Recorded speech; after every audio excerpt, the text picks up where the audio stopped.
That's what I told him, kind of as we were leaving Platteville. I was very pleased with the growth because that was something we didn't have a lot of competitive maturity coming out of spring. Being able to sustain throughout practice.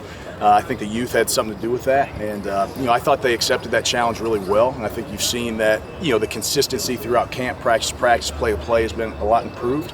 And what that's done is create some competition within the room and heighten everybody's level of play a little bit. So I've been really pleased with that. I think one of the things that Tucker talked about. Sorry, Colt. I'll get you in a second. You just want to step up so the mics are picking you up. There we go. One of the things that Tucker said in this offseason was that run blocking technique was something that he really needed to focus on. When you evaluate practice to practice here in training camp, how's it look compared to him last season? Yeah, it's been awesome. Because we really fundamentally at tight end, we want to run off the ball, right? And that takes some time to understand.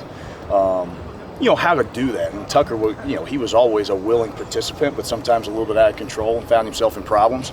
And I think what you've seen from him is, talking about a little bit of that growth, a guy that we're going to be counting on a lot, who's still just a second-year guy, is, taking the coaching day by day, focusing on one element, right, of the run blocking, of the pass game, whatever it is that he's working on, and being able to apply that day over day and not losing, what he had built on the next practice. So he's done a great job in the run blocking. He's been a force, and I'm very excited about where his career is headed right now.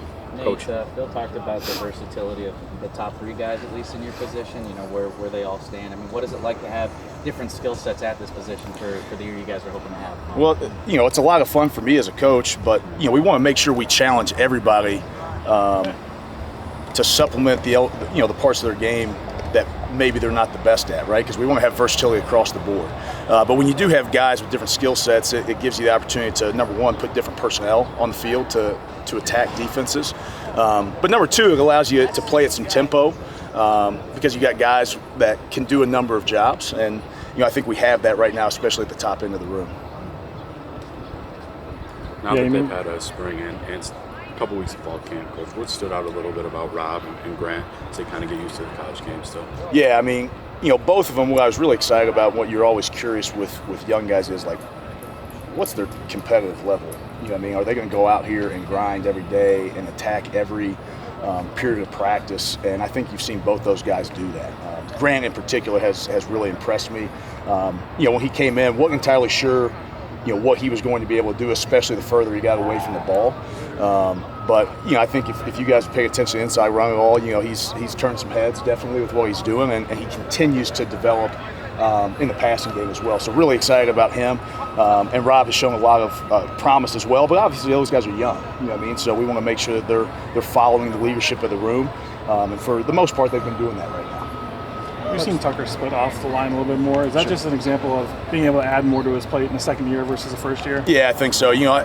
Truth be told, it may have not been totally fair for Tucker to be out there as much as he was, coming as a true freshman who enrolled in the summer.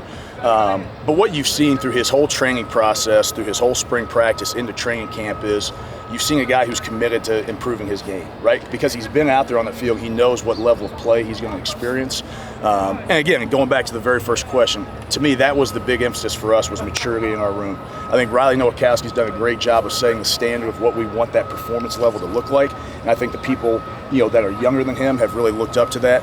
And they've taken some ownership over that level of performance. And I think Tucker's no different than that. How have they taken the role of being more featured in the passing game? Because most of the time they've been blocking a lot. Now they're going to get some passes. How have they been feeling about that? They're really happy about it. Now I want to make sure we're still going to. There's a mentality of what we do, so I don't want to highlight the passing game too much, or else these guys will be asking for routes on air and stuff like that. We still got to run block, but no, they're very exciting. I think the biggest thing is they're helping develop some trust with the quarterbacks, and I think that's something that we didn't have last year. That's something that I think we are developing right now, and I think that's a huge factor to what we're experiencing. Coach, with the amount of development you've seen from the room as a whole, is there maybe a number that you're kind of comfortable with playing this fall? Yeah, I mean, you want to play somewhere between 2 and 3. We're definitely going to play with 2 guys. If a third shows up that we feel like has commanded the opportunity to get out there on the field, we want to do that. But we also want to make sure that we create rhythm and cohesion on our offensive unit by not rotating too many guys. How close is JT in terms of maybe being that third person? I think JT's had a solid camp. Conversations I've had with JT is there's a level of consistency that we're still wanting to see, and there's a level of urgency that we're still wanting to see. So he's got all the tools, he knows this, but it's about stacking days and like we just talked about, developing trust in the other 10 guys out there on the field right now.